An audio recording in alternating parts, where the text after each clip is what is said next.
إن الحمد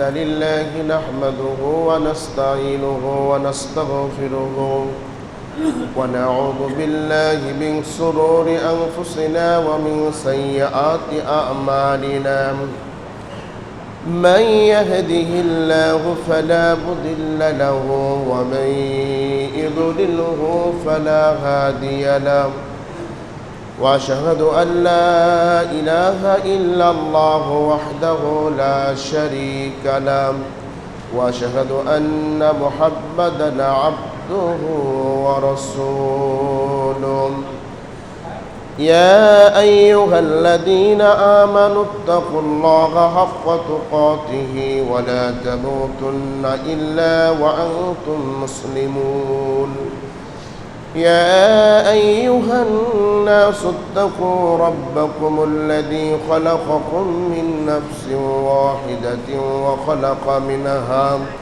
وخلق منها زوجها وبث منهما رجالا كثيرا ونساء واتقوا الله الذي تساءلون به والأرحام إن الله كان عليكم رقيبا يا أيها الذين آمنوا اتقوا الله وقولوا قولا سديدا يصلح لكم أعمالكم ويغفر لكم ذنوبكم ومن يطع الله ورسوله فقد فاز فوزا عظيما أما بعد فأعوذ بالله من الشيطان الرجيم بسم الله الرحمن الرحيم يا أيها الذين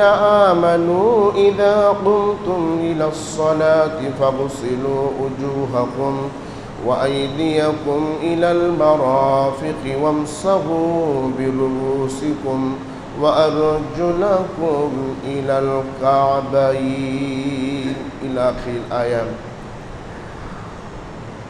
عن سهل بن زيد رضي الله تعالى عنه قال قال رسول الله صلى الله عليه وسلم من صلى سجدتين لا يسهو فيهما غفر الله له ما تقدم من ذنبه রাহুল বাইহাকি।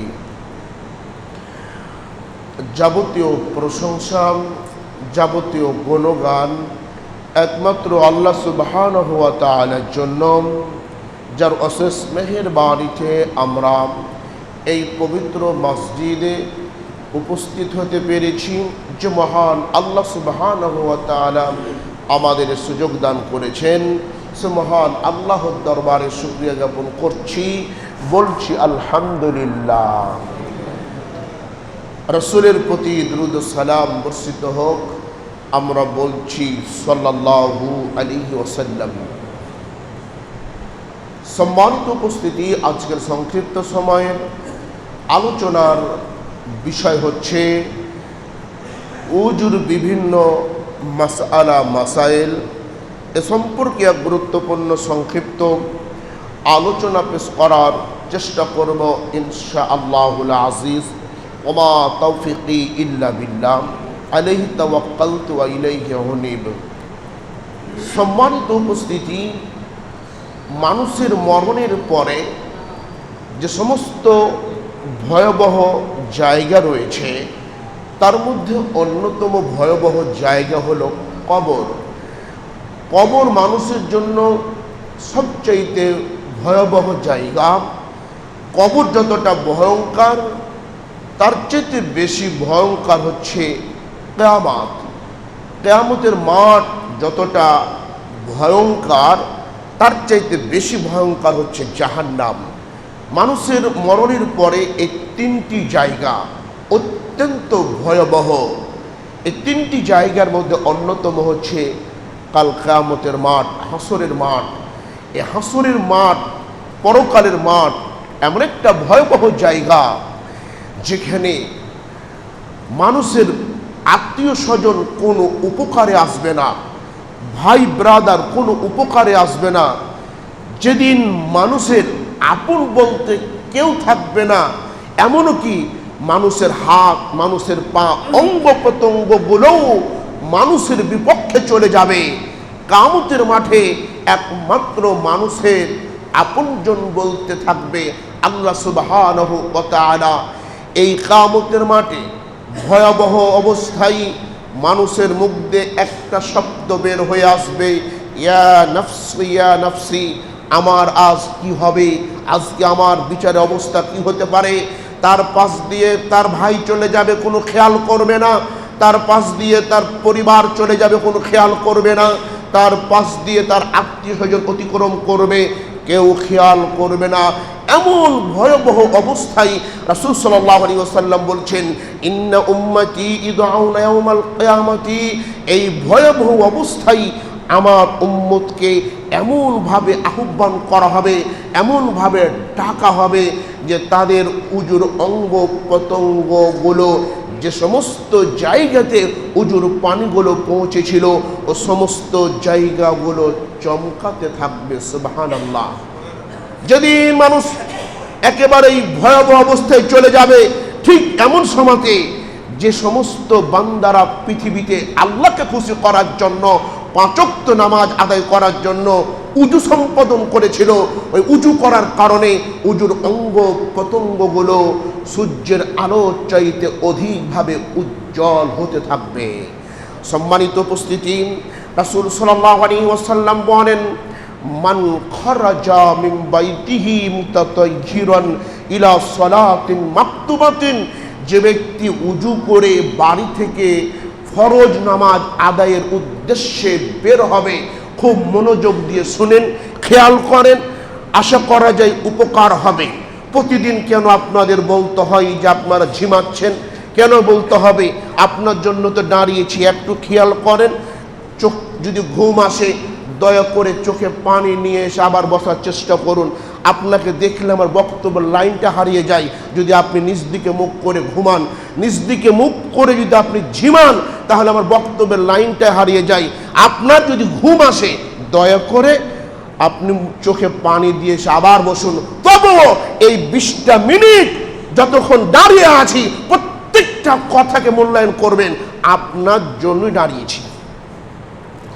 রাসূল সাল্লাল্লাহু আলাইহি সাল্লাম বলেন, মান খারাজা মিন বাইতিহি মুতাতাহহিরান ইলা সালাতিন মাকতুবা, যে ব্যক্তি ফরজ সালাত আদায়ের উদ্দেশ্যে বাড়ি থেকে উজু করে বের হবে, ওই ব্যক্তি একটি কবুল হজের সওয়াব অর্জন করবে। সুবহানাল্লাহ। কোটি কোটি টাকা, লাখ লাখ টাকা দিয়ে হাজিরা হজ করতে যায়, হজ কবুল হবে কি হবে না কোনো গ্যারান্টি নাই। হবে কি হবে না, কারণ লাখ টাকার মধ্যে 1 টাকা যদি অবৈধ থাকে, সবই বাদ, আর হবে না। কিন্তু কোনো মানুষ যদি উজু করে বাড়ি থেকে ফরজ সালাত আদায়ের উদ্দেশ্যে বের হয়, তাহলে ওই ব্যক্তিটি কবুল হজের সওয়াব পাবে। আমি যদি মসজিদের উজুখানায় উজু করি, তাহলে কি সওয়াব পাবো? বাড়ি থেকে বের হয়ে আসতে হবে। মসজিদের উজুখানায় উজু করলে কবুল হজের সওয়াব পাওয়া যাবে না, তবে উজু হয়ে যাবে, উজু হবে, কোনো সমস্যা নাই, কিন্তু অতিরিক্ত সওয়াব পাওয়া যাবে না। আরেকটা হাদিস দেখেন, রাসূল সাল্লাল্লাহু আলাইহি ওয়াসাল্লাম বলেন, মান তাওয়াজ্জাআ হাকাজা, যে ব্যক্তি উজু করে সুম্মা খারাজা ইলাল মসজিদি, মসজিদের দিকে রওনা হলো, লা ইয়ানহাজুহু ইল্লা সালাহ, মসজিদের দিকে রওনা হয়েছে একমাত্র নামাজ পড়ার কারণে, অন্য কোনো কারণে নয়। বাড়ি থেকে উজু করে মসজিদের দিকে রওনা হয়েছে একমাত্র নামাজ আদায় করার জন্য। আল্লাহ নবী বলছে, ইল্লা গুফিরা লাহু, ওই ব্যক্তির জীবনের সমস্ত পাপগুলো ক্ষমা করে দেওয়া হবে। সহিহ মুসলিমের মধ্যে হাদিসটি বর্ণিত হয়েছে, সহিহ মুসলিম 436 নম্বর হাদিস। উজু করে কোনো মানুষ যদি বাড়ি থেকে বের হয় একমাত্র মসজিদের দিকে নামাজ পড়ার জন্য, কোনো কারণ নাই, উজু করেছে বাড়ি থেকে মসজিদে যাবে, তাহলে কি হবে? তার জীবনে সমস্ত পাপগুলো ক্ষমা হয়ে যাবে। সুবহানাল্লাহ। আর একটা হাদিস দেখেন, রাসূল সাল্লাল্লাহু আলাইহি সাল্লাম বলছেন, কোনো ব্যক্তি যদি সুন্দর করে উজু করে বাড়ি থেকে একমাত্র নামাজ পড়ার উদ্দেশ্যেই বের হয়, যখন সে একটি কদম ফেলে তখন প্রত্যেকটা কদমের বিনিময়ে আল্লাহ তাআলা একটি নেকি লিপিবদ্ধ করেন, একটি পাপ ক্ষমা করে দেন। সুবহানাল্লাহ। যখন আপনি বাড়ি থেকে বের হচ্ছেন উজু করে, তখন কি একটা পাপ ক্ষমা হবে, একটা নেকি হবে। এই কথাটা বলে রাসূল সাল্লাল্লাহু আলাইহি ওয়াসাল্লাম বলছে, এবার তোমরা বাড়ি মসজিদ থেকে দূরে করবে না কাছে করবে, এটা তোমাদের ব্যাপার। যত কদম বেশি তত নেকি। কথা বোঝাতে পারছি আপনাদের কি না? হাদিসটা এইভাবেই বলা হয়েছে, যদি বাড়িটা মসজিদের দূরে হয় তাহলে যতটা কদম ফেলে মসজিদ দিকে আসবেন তত বেশি নেকি পাওয়া যাচ্ছে। হাদিসের শেষ সীমানায় বলছে, এখন তোমরা বাড়ি দূরে করবে না কাছে করবে, এটা তোমাদের ব্যাপার। সম্মানিত উপস্থিতি, এজন্য যদি আপনি আমি উজু করে বাড়ি থেকে বের হই, তাহলে প্রথম হাদিস অনুযায়ী বোঝা গেল কবুল হজের সওয়াব পাওয়া যাবে। দ্বিতীয় হাদিস অনুযায়ী বুঝতে পারলাম জীবনে সমস্ত পাপ ক্ষমা হয়ে যাবে। তৃতীয় হাদিস অনুযায়ী বুঝতে পারলাম প্রতিটি কদমের বিনিময়ে আল্লাহ পাক নেকি দান করবেন এবং পাপগুলো ক্ষমা করে দিবেন। মসজিদের উজুখানায় করলে এই অতিরিক্ত সওয়াব থেকে বঞ্চিত হতে হবে। যদি আপনি আমি বাড়িতে উজু করে বের হই, তাহলে এই অতিরিক্ত সওয়াবগুলো পাবো ইনশাআল্লাহ। এবার আমরা আসি, সম্মানিত উপস্থিতি, উজুর প্রথমে কি করতে হবে? উজুর প্রথমে কি করা দরকার? উজুর প্রথমে পরিপূর্ণভাবে নিয়ত করতে হবে। রাসূল সাল্লাল্লাহু আলাইহি ওয়াসাল্লাম বলেন, ইন্নামাল আমালু বিন্নিয়াত, সমস্ত কাজ নিয়তের উপরে নির্ভরশীল। কোনো মানুষ যখন উজু সম্পাদন করবে তখন মনে মনে তাকে উজুর নিয়ত করতে হবে, তবে মুখে উচ্চারণ করে আরবিতে নিয়ত করে উজু করলে উজু হবে না। এটা স্পষ্ট ধর্মের নাম, স্পষ্ট বিদআত। নিয়ত করার সময় জিহ্বা নড়বে না, নিয়ত করার সময় ঠোঁট নড়বে না, নিয়ত করার সময় আপনাকে অন্তরে অন্তরে নিয়ত করতে হবে। আপনার পেটে ব্যথা হয়েছে, ডাক্তারের কাছে যাবেন, ঠোঁট নড়াইতে হবে না? আগে নিয়ত হয়ে গেছে ডাক্তারকে যাওয়া লাগবে।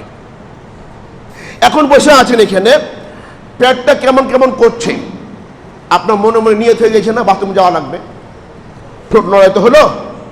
ঠোঁট নড়াতে হয় না। নিয়াত শব্দের অর্থ হচ্ছে ইচ্ছা পোষণ করা, পরিকল্পনা করা। নিয়াত শব্দের অর্থ কি? ইচ্ছা পোষণ করা, পরিকল্পনা করা। নিয়ত হচ্ছে অন্তরের জিনিস, নিয়ত মুখ দিয়ে উচ্চারণ করতে হয় না। এজন্য উজু করার সময় নিয়ত আপনাকে মুখ অন্তরে অন্তরে করতে হবে। আরবিতে জিহ্বা নড়িয়ে ঠোঁট নড়িয়ে নিয়ত করলে আপনি আল্লাহ ও তার রাসূলকে অপমান করবেন। রাসূল সাল্লাল্লাহু আলাইহি ওয়াসাল্লাম বলেন, লা উজুওয়া লিমান লাম ইয়াযকুর ইসমাল্লাহি আলাইহি, যে ব্যক্তি উজুতে বিসমিল্লাহ বলে না তার উজু হয় না। উজুর প্রথমে বিসমিল্লাহ বলে উজু শুরু করতে হবে। খুব খেয়াল করেন, উজুর শুরুতে আউযু বিল্লাহি মিনাশ শাইতানির রাজিম, বিসমিল্লাহির রহমানির রহিম বলে উজু শুরু করা যাবে না। উজুর শুরুতে শুধু বিসমিল্লাহ বলতে হবে। বিসমিল্লাহির রহমানির রহিম শুধু পৃথিবীতে পূর্ণাঙ্গভাবে দুই জায়গায় লিখতে হয়, দুই জায়গায় বলতে হয়। এক নাম্বার, পবিত্র কোরআনুল কারীম যখন আপনি তেলাওয়াত শুরু করবেন তখন সম্পূর্ণ বিসমিল্লাহির রহমানির রহিম লিখবেন। যখন আপনি কোনো পত্রিকা লিখবেন, যখন কোনো আপনি বই লিখবেন, তখন বইয়ের প্রথমেই আপনি বিসমিল্লাহির রহমানির রহিম লিখবেন। সুলাইমান আলাইহিস সালামকে বিলকিস রানী যে চিঠি দিয়েছিলেন, যে পত্র দিয়েছিলেন, ওই পত্রের প্রথমে লেখা ছিল বিসমিল্লাহির রহমানির রহিম। আর এই আয়াতটা আল্লাহ সুবহানাহু ওয়া তাআলা সূরা নামলের মধ্যে নিয়ে এসেছেন। সম্মানিত উপস্থিতি, আমরা বুঝতে পারলাম উজুর প্রথমে বিসমিল্লাহ বলতে হবে, সম্পূর্ণ বিসমিল্লাহির রহমানির রহিম বলা যাবে না। কথাকে বুঝতে পারলেন কিনা? সকল ভালো কাজের প্রথমে বিসমিল্লাহ, আর পরিপূর্ণ বিসমিল্লাহ মাত্র দুই জায়গায়। এক, পবিত্র কোরআন পড়ার সময়। দুই, কোনো পত্র লেখার সময়। কথা আমাকে বুঝতে পারছে আপনারা বুঝতে পারছেন কথাটা কি? বিসমিল্লাহির রহমানির রহিম বলা যাবে না। কি বলতে হবে হুজুর? প্রথমে বিসমিল্লাহ, এতটুকুই বলতে হবে। এবার আপনি আসেন, বাংলাদেশের বিভিন্ন উজুখানায় লেখা দেখতে পাওয়া যায়, বাংলাদেশের বিভিন্ন উজুখানায় লেখা থাকে উজুর প্রথমে এই দোয়া বলতে হয়, আল ইসলামু হাক্কুন ওয়াল কুফরু বাতিলুন ওয়াল ঈমানু নূরুন ওয়াল কুফরু যুলমাতুন বলে উজু করতে হবে। এই কথাটি সঠিক নয়। এই কথার পক্ষে যতগুলো প্রমাণ পৃথিবীতে এসেছে সবই হচ্ছে ভুয়া, সবই হচ্ছে বানোয়াট। এর পক্ষে কোনো সহি প্রমাণ পৃথিবীর মুখে নাই, যদিও উজুখানায় লেখা রয়েছে। বাংলাদেশের উজুখানায় দেখবেন লেখা আছে, অনেকেরই মনে আপনাদের মুখস্থ আছে মনে হয় যে আল ইসলামু হাক্কুন অল কুফরু বাতিলুন অল ঈমানু নূরুন অল কুফরু যুলমাতুন বলে মানুষ উজু শুরু করে। এই কথাটা সঠিক নয়। এই কথাটা হচ্ছে একটি ভুয়া বানোয়াট ভিত্তিহীন কথা। এগুলো কোথায় পাওয়া যাবে? এই যে 10 টাকার বই কিনলে সব কিছু পাওয়া যায়, সারা বছরে 10 বছরে পাপ ক্ষমা হয়ে যায়, লক্ষ লক্ষ নেকি হয়। দেখবেন যে মাইকে একজন মাইকিং করছে আর বলছে 10 টাকার বিনিময়ে সব পাওয়া যায়। ওই যে হকার বসে না, হকার বলেন না যে এই হালুয়া খেলে সবই ভালো হয়ে যায়, আর কিছু লাগবে না। ওই হকারের কাছে বাংলাদেশের MBBS ডাক্তার যত আছে সবই ফেল মারে ওর কথা অনুযায়ী। ঠিক ওইরকমই বাংলাদেশে যে চটি বইগুলো নামাজ শিক্ষা পাওয়া যায়, আপনার নুরানি নামাজ শিক্ষা, সহি নামাজ শিক্ষা, যে বইগুলো আপনার সমাজে পাওয়া যায়, কিনে পাওয়া যায়, এগুলো প্রায় আপনার 80% মিথ্যা কথা, বানোয়াট কথা দিয়ে লেখা রয়েছে। এগুলোর কোনো ভিত্তি পৃথিবীতে নাই। আপনি চটি বই যখন কিনবেন তখন দেখবেন যে প্রত্যেকটা নামাজের আরবিতে নিয়াত লেখা আছে। ওই নিয়াত দেখলে মানুষ আর নামাজ পড়বো না, যে নিয়ে এত নিয়ত মুখস্থ করা যায়। ইসলাম সহজ, কিন্তু আজকালকে আলেম ওলামা কঠিন করে দিয়েছে। তো সম্মানিত উপস্থিতি, এবার আপনি আসেন, উজুর প্রতিটি অঙ্গ ধৌত করার সময় পৃথক পৃথক দোয়া বলতে হবে বলে সমাজে যে কথা প্রচলিত রয়েছে এ কথা সঠিক নয়। এ কথাটি আশরাফ আলী থানভী রাহিমাহুল্লাহ তার নামাজ শিক্ষা বইয়ের মধ্যে উল্লেখ করেছেন, কিন্তু তার পক্ষে কোনো সহি প্রমাণ উল্লেখ করেনি। সমাজের মধ্যে প্রচলিত রয়েছে প্রত্যেকটা অঙ্গ প্রত্যঙ্গ যখন ধৌত করবে তখনই পৃথক পৃথক দোয়া বলতে হবে। এ কথাগুলো সঠিক নয়। আর একটি আসেন, রাসূল সাল্লাল্লাহু আলাইহি ওয়াসাল্লাম আমাদেরকে যেভাবে উজুর বিধানগুলো শিখিয়ে দিয়েছেন আমরা সেগুলো শেখার চেষ্টা করব। উজুর পানি পাত্রের মধ্যে পড়লে ওই পানি দিয়ে উজু হবে না বলে সমাজের মধ্যে কথা প্রচলিত রয়েছে। সম্মানিত উপস্থিতি, উজুর পানি পাত্রের মধ্যে পড়লে ওই পানি দিয়ে উজু হবে, এর পক্ষে অনেক সহি প্রমাণ পাওয়া যায়। যেমন সহিহুল বুখারীর 191 নম্বর হাদিস, রাসূল সাল্লাল্লাহু আলাইহি ওয়াসাল্লাম পাত্রের মধ্যে হাত ডুবিয়ে আবার বের করতেন, এভাবেই তিনি উজু করতেন। যখন তিনি পাত্রে হাত ডুবালেন তখন আপনার হাতে যে পানিগুলো ছিল ওই পানিগুলো পাত্রে যাচ্ছে কি না? যাচ্ছে না।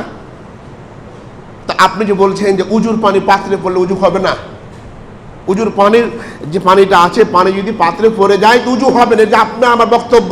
কিন্তু আল্লাহর নবী পাত্রের মধ্যে হাত ডুবিয়ে বের করতেন, আবার ওইভাবে উজু করতেন, অর্থাৎ উজুর পানিগুলো পাত্রে যেতেন। তাহলে আমরা বুঝতে পারলাম উজুর পানি পাত্রে পড়লে উজু নষ্ট হবে বলে যে কথা সমাজে প্রচলিত রয়েছে এ কথাটি সঠিক নয়। এ কথাটা হচ্ছে ভুয়া কথা, বানোয়াট ভিত্তিহীন কথা। উজুকারীর মাথার উপরে 4 জন ফেরেশতা রুমাল নিয়ে ছায়া করে।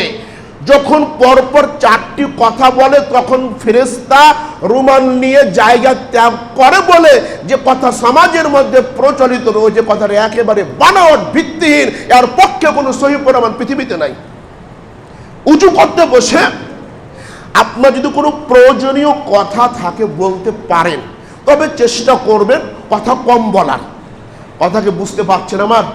উজু যখন করবেন তখন আপনার যে প্রয়োজনীয় যে কথাবার্তাগুলো আছে এই প্রয়োজনীয় কথাবার্তাগুলো আপনি যদি মনে করেন বলবেন, বলতে পারবেন, তবে চেষ্টা করবেন কথা কম বলার। কিন্তু উজু কারি যদি 4 বার কথা বলে ফেরেশতারা রুমাল নিয়ে চলে যায়, এ কথাটা একেবারে বানোয়াট, ভিত্তিহীন। কত কথা নেবেন? এবার আপনি আসেন। সম্মানিত উপস্থিতি, মুখে 3 বার পানি, নাকে 3 বার পানি ব্যবহার করা। রাসূল সাল্লাল্লাহু আলাইহি সাল্লামের সুন্নাত হলো একই পানিতে মুখ ও নাক পরিষ্কার করতেন। হাদিস সহিহুল বুখারী 186 নম্বর।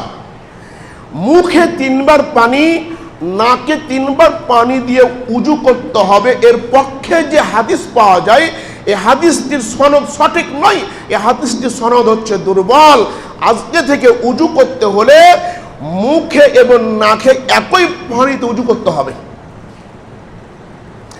1 মুষ্টি পানি নেবেন, 1 মুষ্টি পানি নিয়ে কিছু পানি মুখে যাবে, কিছু পানি নাকে যাবে। মুসল্লি যারা এখানে আছেন, আপনারা প্রায় মনে হয় এই কাজটা পারেন যে মুখে 3 বার, নাকে 3 বার, তাই না? উজুটা শিখতে হবে। আজকে উজুর পদ্ধতিটা বলছি, যারা ঘুমাচ্ছেন একটু শিখেন। এবার আপনি আসেন যে একই পানিতে নাক ও মুখ পরিষ্কার করতে হবে। এর পক্ষে অনেক সহিহ হাদিস পাওয়া যায়, কিন্তু একবার নাকে পানি, একবার মুখে পানি নিতে হবে, এর পক্ষে কোনো সহিহ প্রমাণ পাওয়া যায় না। যা পাওয়া যায় তাই হচ্ছে দুর্বল এবং জাল কথা। সম্মানিত উপস্থিতি, এবার আমরা আসি, উজুর পানি 3 বার ব্যবহার করব নাকি 3 বার ধৌত করব? কথাটা কত কঠিন জানেন? আমাদের সমাজে আছে 3 বার পানি নিতে হবে, কথা আছে না? 3 বার। আপনি যতগুলো বই বাংলাদেশে আছে হানাফি আহলে হাদিস, সব বই দেখবেন লেখা আছে 3 বার ধৌত করা, নাকি পানি নেওয়ার কথা আছে। আপনি যে কোনো বই খুলেন, ওখানে দেখেন লেখা আছে যে 3 বার মুখমণ্ডল ধৌত করা, 3 বার হাত ধৌত করা, লেখা আছে না? কিন্তু আমাদের বইয়ে লেখা থাকলেও আমাদের প্রচলিত হলো 3 বার পানি নিতে হবে। সম্মানিত উপস্থিতি, উজুর অঙ্গ প্রত্যঙ্গগুলো 1 বার ধৌত করা যায়, 2 বারও ধৌত করা যায়, 3 বারও ধৌত করা যায়, 3-এর অধিক ধৌত করা যায় না। তবে 3 বার পানি নিয়ে 3 বার ধৌত করতে হবে কথাটা এমন নয়। আপনার সমস্ত মুখমণ্ডলকে 1 বার ধোয়ার নাম হচ্ছে 1 বার ধৌত করা, নাকি 1 বার পানি দিয়ে একদিক ভিজালাম সম্পূর্ণ ধৌত হলো? কথাটা কিন্তু পরিষ্কার বুঝতে হবে। আমি 1 বার পানি নিয়ে আমি ডান দিকে পানি দিলাম আর এদিক ফাঁকা থাকলো, বলেন তো সম্পূর্ণ কি ধৌত হলো? 1 বার হয়নি, সম্পূর্ণ ধৌত হয়নি। আমি যখন সম্পূর্ণ মুখটা ধৌত করব, 1 বার শেষ হবে, তখন তো 1 বার হবে নাকি? আপনি যখন একদিক ধুলেন 1 বার পানি দিয়ে, মানে 1 বার ধোয়া হলো কি অর্ধেক, আর অর্ধেক বাকি আছে। বিষয়টা বুঝেন যে উজুর পানি কয়বার নিবেন এটা কোনো কথা নয়। উজুর অঙ্গগুলো 1, 2, 3 বার ধুতে করতে পারেন। ক্লিয়ার হয়েছে না হননি আপনারা? এখনো ক্লিয়ার হয়েছেন? আমি আবার বলছি যে উজুর অঙ্গের ধোয়ার জন্য কয়বার পানি নেবেন এটা কোনো ধর্তব্য নয়। আপনি 3 বার নেন, 4 বার নেন, এটা আপনার ব্যক্তিগত ব্যাপার। তবে আপনি সমস্ত যখন 1 বার ধোয়া হয়ে যাবে তখন 1 বার ধৌত করা হবে। অর্থাৎ আপনি এভাবে 1 বার ধৌত করতে পারেন, 2 বারও পারেন, 3 বারও পারেন, কিন্তু 3-এর অধিক করা যাবে না। পানি আপনি যে কয়বার নিতে পারেন। এবার তো একেবারে মনে করেন যে উল্টে গেল ফতুয়া। ছিল কি আর হলো কি আজকে, যে আমরা তো 3 বার মনে করি 3 বার পানি নেওয়া। জি, ভুল থাকলে ভুলটা সংশোধন করবেন ইনশাআল্লাহ। এবার আমরা আসি, উজু করার সময়, উজু যখন হয়ে গেল তখন আমাদের সমাজের মানুষের মধ্যে একটা প্রচলিত কথা রয়েছে যে উজুর অঙ্গ প্রত্যঙ্গ মুছা যাবে না, উজুর অঙ্গ প্রত্যঙ্গ মুছা যাবে না। এ কথাটি সঠিক নয়। উজু করার পরে উজুর অঙ্গ প্রত্যঙ্গ গামছা বা রুমাল দিয়ে আপনি ধৌত করতে পারেন, কারণ রাসূল সাল্লাল্লাহু আলাইহি ওয়াসাল্লাম তিনার জুব্বা পরিধান করতেন, ওই জুব্বা দিয়ে তিনার মুখটা মুছার চেষ্টা করতেন। কিন্তু এটা আবশ্যক নয় যে আপনি যদি মনে করেন যে আমি ধোবো না, সেটা আমার ব্যক্তিগত ব্যাপার, কিন্তু মুছা যাবে না যখন বলবেন তখন হাদিস বিরোধী হয়ে যাবে। এই জন্য উজুর অঙ্গ প্রত্যঙ্গগুলো আপনি গামছা বা রুমাল দিয়ে মুছতে পারবেন, কোনো সমস্যা নেই। এবার আমরা আসি, উজু যখন শেষ হয়ে গেল তখন আকাশের দিকে তাকিয়ে দোয়া পাঠ করতে হবে।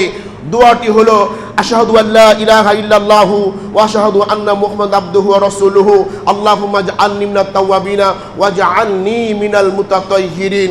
উজুর শেষে আকাশের দিকে তাকিয়ে এই দোয়া বলতে হবে, এর পক্ষে কোনো সহিহ প্রমাণ নাই। আকাশের দিকে তাকিয়ে উজু করার পর দোয়া বলতে হবে, এটা পাওয়া যায় না। তারপরে অনেক জায়গায় দেখতে পাওয়া যায় উজুর শেষে সূরা কদর পাঠ করা হয়। উজুর শেষে সূরা কদর পাঠ করা যাবে না। উজুর শেষে সূরা কদর পাঠ করাটা একটি স্পষ্ট বিদআত। উজুর শেষে কি বলবেন? উজুর শেষে এবার আপনি সহিহ মুসলিম থেকে বর্ণনা নেন, রাসূল সাল্লাল্লাহু আলাইহি সাল্লাম বলছেন, যে ব্যক্তি উজু করার পরে বলবে আশহাদু আল্লা ইলাহা ইল্লাল্লাহু ওয়া আশহাদু আন্না মুহাম্মাদান আবদুহু ওয়া রাসূলুহু, এই দোয়াটি যে ব্যক্তি বলবে ওই ব্যক্তির জন্য জান্নাতের ৮টি দরজা আল্লাহ সুবহানাহু ওয়া তাআলা খুলে দিবেন। বান্দা যেই দরজা দিয়ে প্রবেশ করতে চাইবে বান্দা ওই দরজা দিয়ে প্রবেশ করতে পারবে। উজু শেষে কোন দোয়া বলতে হবে? কালেমা শাহাদাত বলতে হবে। আজকালকার ছেলেদেরকে বলেন যে বাবারে কালেমা শাহাদাতটা বলো তো, ছেলে কালেমা শাহাদাত বলতে পারবে না, কিন্তু ব্রাজিলের সব প্লেয়ারের নাম মুখস্থ আছে। কালেমা শাহাদাত বলতে পারবে না, কিন্তু আর্জেন্টিনার সব প্লেয়ারের নাম মুখস্থ আছে। কালেমা শাহাদাত বলার শক্তি নাই, কিন্তু কে কয়টা গোল দিয়েছে, কয়টা উপহার পেয়েছে সব মুখস্থ আছে। এই যে খেলা দেখছেন আর মুখস্থ করে রাখছেন, কয়দিন পরে খেলা শেষ হয়ে যাবে, কি দিবে ব্রাজিল আর আর্জেন্টিনা আপনাকে? আমি তো খেলা দেখিনি, সময় নষ্ট করিনি, আপনি দেখছেন, আপনি কি পেলেন? আমি তো খেলা দেখিনি, কিছু পাবো না, আপনি কি পেলেন? আপনি নিজের টাকা খরচ করে খেলা দেখছেন, রাত জায়গায় জায়গায় ঘুম নষ্ট করে দেখছেন, কি পেলেন? উচিত ছিল কালেমা শাহাদাতকে মুখস্থ করে কালেমা শাহাদাত কোথায় পড়তে হয় এটা জানা, কিন্তু আজকালকে ছেলেরা এটা জানতে চায় না, মানতেও চায় না। উজুর পদ্ধতির কথা বলতাম, সময় শেষ হয়ে গেছে, বক্তব্য আর লম্বা চওড়া করলাম না, শেষ করলাম। আগামী সপ্তাহের আলোচনা উজুর পদ্ধতি, উজু ভঙ্গের কারণ ইনশাআল্লাহ বলা হবে। আজকে শুধু উজুর বিভিন্ন যে কুসংস্কারগুলো সমাজের মধ্যে প্রচলিত রয়েছে শুধু ওই কথাগুলো বলার চেষ্টা করলাম। এবার একটা প্রশ্ন এসেছে যে জুমার নামাজ কয় রাকাত? খুব কঠিন কথা, কিন্তু জুমার নামাজ কয় রাকাত? সমাজে আছে না কবলাল জুমা বা আদাল জুমা, মেলা কথা লেখা থাকে। এবার আপনি নামাজ আসছেন, জুমার নামাজ কয় রাকাত পড়বেন? খুব মন দিয়ে বুঝতে হবে, মা বন্ধুরা বলছে ভালো করে শুনবেন। জুমার নামাজ কয় রাকাত এটা খুব সুন্দর করে বুঝতে হবে। জুমার ফরজ নামাজের আগে কোনো নির্ধারিত নামাজ নেই। ফরজ নামাজের আগে ইমাম সাহেব খুতবায় উঠার আগে আপনি যত রাকাত নামাজ পড়তে পারেন পড়বেন। কথা বুঝতে পেরেছেন? আপনি মসজিদে জুমার দিন আগে আগে এসে মেম্বারে উঠার আগেই আপনি যত রাকাত নামাজ পড়তে পারেন পড়বেন, এর কোনো নির্ধারিত রাকাত নেই। কথা বুঝতে পারলেন কিনা আপনারা? ইমাম সাহেব মেম্বারে উঠার আগে আপনি মসজিদে এসে যত রাকাত নামাজ পড়তে পারেন পড়বেন, এর কোনো নির্ধারিত রাকাত নেই। এবার জুমার নামাজের ফরজ 2 রাকাত নামাজ হয়ে গেল।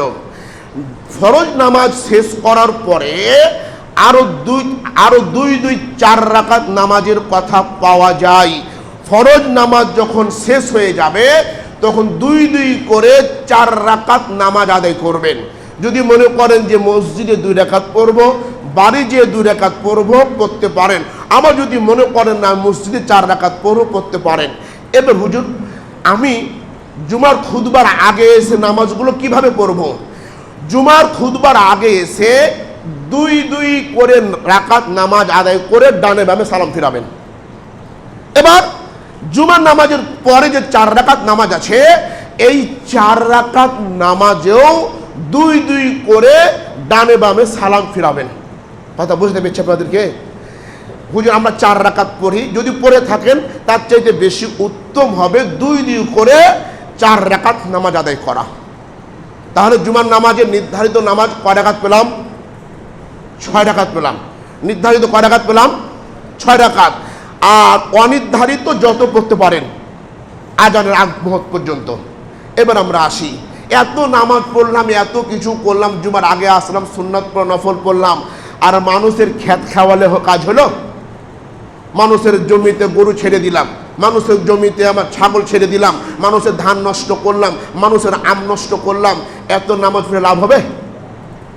আপনার অনেক হজের নেকি আছে, জাকাতের নেকি আছে, দান খায়রাতের নেকি আছে, মসজিদ তৈরি করেছেন নেকি আছে, নফল নামাজের নেকি আছে, তাহাজ্জুদের নেকি আছে, অনেক নেকি রয়েছে। কিন্তু যদি কোনো মানুষের জমির ফসল অন্যায়ভাবে নষ্ট করেন, অন্যায়ভাবে খাওয়ান, এর নেকিগুলো কোনো কাজে আসবে না। কথা বুঝতে পেরেছেন? এর নেকিগুলো কোনো কাজে আসবে না। এই জন্য খুব সাবধান থাকবেন যে গরু ছাগল যদি পুষতে চান, নিজে রাখাল হয়ে নিয়ন্ত্রণ করবেন, অন্যের ক্ষেত নষ্ট করবেন না। আবার আপনি যারা ক্ষেত লাগাইছেন, যারা ধান ফসল লাগাইছেন, যদি কোনো ছাগল বকরি চলেও যায়, তাহলে নেংটি মেরা আবার মা বাপ তুলে বকা দেওয়া শুরু করিয়েন না। আপনারও মুখটা ঠিক রাখিয়েন। আল্লাহ পাক আমাদের সকলকে সঠিক বুঝ দান করুক। সকলে বলছি আল্লাহুম্মা আমিন। এই বলে আজকের বক্তব্য এখানে শেষ করলাম।